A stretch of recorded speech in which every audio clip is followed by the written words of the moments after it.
రాష్ట్ర పండుగ ఓణం. కేరళ హిందువులు అత్యంత భక్తి శ్రద్ధలతో జరుపుకునే ఈ ఓణం పండుగ ఆగస్టు సెప్టెంబర్ నెలలో వస్తుంది. కేరళ వాసులు ఎక్కడ ఉన్నా సరే ఈ ఓణం పండుగను అత్యంత భక్తి శ్రద్ధలతో జరుపుకుంటూ ఉంటారు. అయితే ఓణం పండుగలో పుక్కలం ప్రధాన ఆకర్షణగా చెప్పుకోవచ్చు. పుక్కలం అంటే పూల రంగోలి. ఈ పండుగ సందర్భంగా కేరళీయులు తమ సంప్రదాయంలో భాగంగా తమ ఇళ్లలో ఇంటి ఆవరణలో అందమైన పూల రంగోలీని వేస్తారు. అదేవిధంగా బెంగళూరులోని ఓ అపార్ట్మెంట్లో కేరళకు చెందిన కొందరు చిన్నారులు తమ పండుగ వేడుకల కోసం అందమైన రంగోలీని పూలతో వేశారు. అయితే తన అనుమతి లేకుండా పూల రంగోలి వేసినందుకు ఓ మహిళ ఆ రంగోలిని కాలితో తన్నుతూ చెరిపివేసింది. ఈ వీడియో ఇప్పుడు సోషల్ మీడియాలో వైరల్ అవుతోంది. మహిళ అసభ్య ప్రవర్తనపై నెటిజన్లు తమ ఆగ్రహాన్ని వ్యక్తం చేస్తున్నారు.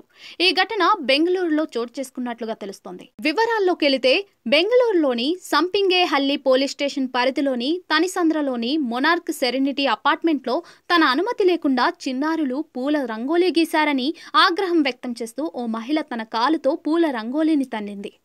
ఓణం పండుగ సందర్భంగా కేరళకు చెందిన కొందరు చిన్నారులు తమ అపార్ట్మెంట్ ముందు పూల రంగోలీ వేయడంపై అభ్యంతరం వ్యక్తం చేస్తూ తన అనుమతి లేకుండా రంగోలీ ఎలా గీశారని సినీ నాయర్ అనే మహిళ ఆ రంగోలీని ధ్వంసం చేసి నానా హంగామా సృష్టించింది. అసభ్యంగా ప్రవర్తించింది కూడా. ఈ వీడియో ట్విట్టర్ ఖాతాలో "ఇది నిజంగా సిగ్గుచేటు ప్రవర్తన" అనే క్యాప్షన్తో షేర్ చేయబడింది. వైరల్ వీడియోలో పిల్లలు గీసిన పుక్కలంపై ఒక మహిళ నిలబడి ఉంది. తన పర్మిషన్ లేకుండా ఇక్కడ రంగోలీ ఎలా వేశారంటూ ఆ అందమైన పూల రంగోలీని తన్ని చెల్లాచెదురు చేసింది. ఇలా చేస్తే తనకు ఏమి చేయాలో తెలుసు అన్నట్లుగా దురుసుగా ప్రవర్తించింది. సెప్టెంబర్ 22న షేర్ చేసిన ఈ పోస్ట్ ని 41,000 మంది చూశారు.